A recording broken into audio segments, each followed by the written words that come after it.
Hi. I'm not very sure how to skin this, but I will try my best. I am not an ocean person. Can I just see a show of hands of how many of you work around the subject of ocean? One, two, that's it? Okay, how many of you work around environment? Okay, alright, you're my people. Awesome.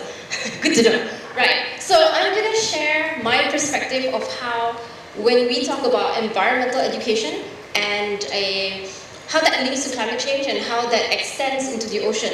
Right. I am not an environmentalist in terms of training. I am an aeronautical engineer. I reskilled in 2010 to become an environmental educator. So what I'm trying to say is, it doesn't matter what you graduate in. At the end of the day, if you find your calling and your passion, and if that so happens to be the environment, I think go for it, and you will be that perspective that is different. Because no offense to scientists, they have a very single-minded thought in terms of gathering data and doing the work very specific to their niche. But I think when you look at the environment and you look at planetary health, you need to understand that it is a system. Do we live on one or two planets? One planet, right? Do we share all the oceans? Yes. Do we share all the air in the atmosphere? Yes. No, we don't? We do, right? We share the same air, right? And if you read into the history and the geo-history of the planet, as the Big Bang happened and how it formed, it was very harsh. There was zero life on Earth. The first life form came from the ocean. The first land mammal came from the ocean. So the ocean is like the human liver. When babies when they're formed from an embryo, the first thing that occurs is the liver. That is, to me, what the ocean is. Without the ocean, zero life on Earth. And the ocean, in my opinion, although I am a more terrestrial person, a lot of the work that I do is related to life above land. I have a really strong respect and appreciation of the ocean because the ocean actually digests carbon dioxide more than the forest. Mind-blowing, right? Why? 70% of the planet is covered by ocean. And 90+% of that ocean is alive, right? That means it's got fish, it's got algae, it's got corals, it's got, so on the coastline you've got mangroves, and it is the influencer of climate. Because if you look at satellite photographs, you see how the churning of the atmosphere is actually influencing and is influenced by the ocean. That's what waves are, right? The ocean would be flat if there wasn't wind, right? That's how waves form. So if you think of all these little things, when there's ocean spray, what happens is it releases and captures carbon dioxide. You think of phytoplankton, small little single green algae that lives in the ocean that absorbs carbon dioxide because of photosynthesis. So it is essentially these mini dots of plants that is constantly consuming carbon dioxide, and guess what? It is part of a very integral food chain because phytoplankton feeds what? Megafauna. It feeds whales, and like whale sharks are the largest fish in the ocean. So if you think of biodiversity and you think of climate change, it is two hands, it is a system. So you cannot have one without the other. It's all about balance. What we are facing now, anthropogenic climate change, is really a reflection, it's a feedback of our bad behavior. We've been consuming resources without thinking of where it came from, what balance is required. And we also underestimate the amount of damage we can do before it starts giving you negative feedback. So the ocean at present processes so much oxygen that if oceans go through dead zones, which means there's no more phytoplankton because other things eat phytoplankton besides megafauna like zooplankton. And when you have too much carbon dioxide, that means not enough oxygen, deoxygenization of the oceans, you get algae bloom. When all these start happening, you get a lot of toxins that are produced in the ocean because nothing is binding with the sulfurs and the nitrates and the phosphorus that's happening in the ocean. How many of you have heard of the carbon cycle? Quite a few. How many of you have heard of the water cycle? More hands, right? How many of you have heard of the sulfur cycle? Ta-da, everybody. Very important. Go Google it. So, no, it's a learning process, right? For me, 10 years ago, if somebody asked me about the sulfur cycle, the only thing I knew about it was if I go to the hot water spring, it smells like sulfur.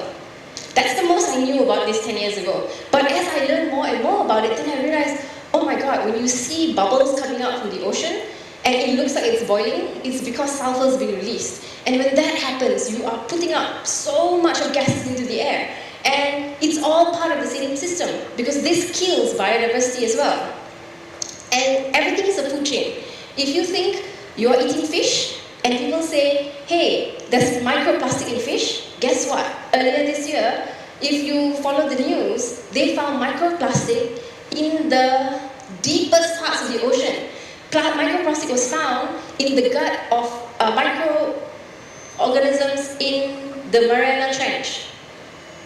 That's deep, right? That's insane, right? Sunlight doesn't reach that part of the ocean, but microplastic does. And I think it's very scary. I think human impact on the planet is, when they say life-changing, it's not just my life, it's everybody's life. Because we all, remember the ocean connected to everybody's beaches? Is that one body of water that's doing this. When you look at ocean acidification and temperature rise, the other thing that people don't talk about is in the depth of the ocean, there is a vertical exchange of water.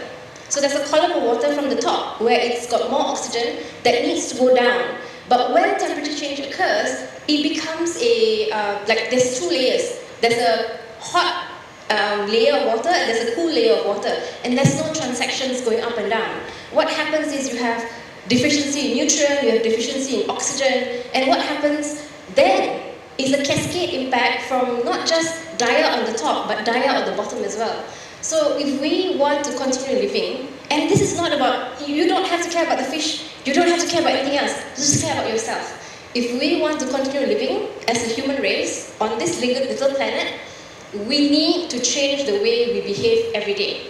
So the plastic straw is just the tip of the iceberg. It's just one change that you make. If you can keep at it, awesome. Take the next step. So she talked about using a reusable cup. That's another step. But these are not the only steps. Really, if you want to call yourself an environmentalist, and even I am far, far away from that, it is every day reducing your consumption. So for me, in 2000 and maybe 14, I stopped buying clothes which are not made of cotton. So all my clothes are non-synthetic. So even my shoe, it's a very simple shoe, it's made out of leather. And I do this because I commit myself to being someone who wants to walk the talk. I strongly believe that if I don't do this, if I don't make this change, if I'm not the model I want to see in the world, it's very hard to tell somebody else to change themselves. So all my clothes are either cotton or they're secondhand. So when I was in Japan, because I got a scholarship to go and do sustainable community design, where we look at sustainability being communicated through the socializing of behavior and design. So you design systems that become intelligent, you design systems that interconnect with other things, and in that process, I found a whole area where they sold second-hand clothes. And I was like, oh, this is like... And then I had to tell myself, hey, hang on, am I buying more than I need? So despite the fact that I'm buying second-hand and they are very high-quality clothes, I had to make a decision. Am I going to have 50 articles of clothes in my cupboard that then sit there and never get used? And I know, how many of you have heard the name Marie Kondo? Yes? Yes?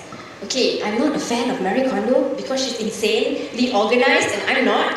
But what I learned from her is that if you have less, you have more quality and more value for what you have. And I think it's fine if you wore something for a couple of months, a couple of years, and you retired it. So she has this culture where she thanks the article and then she puts it to rest. She either gives it away or it recycles into something else. It's a very Japanese thing. So for me, I think that's what I took away from it. Lifestyle change is 90% of the challenge. If you can do it, you can influence other people. So I realized I saw some people, the blue and the white, the sushi guys, you guys are awesome. I salute you. They are an amazing bunch of people. If you guys ever wondered if there was more than 4 types of waste, go ask them. They're going like, what, 70? How many waste stream? How much you can separate? Yeah, all your waste, how many categories? 7. Okay, so they're sticking to 7. So my point is, there are so many things, right, that we don't consider. So this is called unexamined assumptions. And there's a book written called Unexamined Assumptions. I think if you are into reading, you want to go check out people like Lovelock, who really, I'm sorry, Mr. MC, I'm just going to take a little more. There's a guy named Lovelock who talked about when they were deciding to go to Mars. Everybody's heard of this whole human expansion to Mars, right? When they started this discovery, they gave him a challenge. Can you identify how to sustain life on Mars? And what he researched was the atmosphere. Because without the atmosphere, life on Mars would not be possible. Through that experience, he then discovered how important the ocean is to life, to the oxygenization of the planet. So these are fundamental reading that you should do if you want to explore the conversation of climate change, human behavior, and biodiversity. Awesome. All right, thank you very much.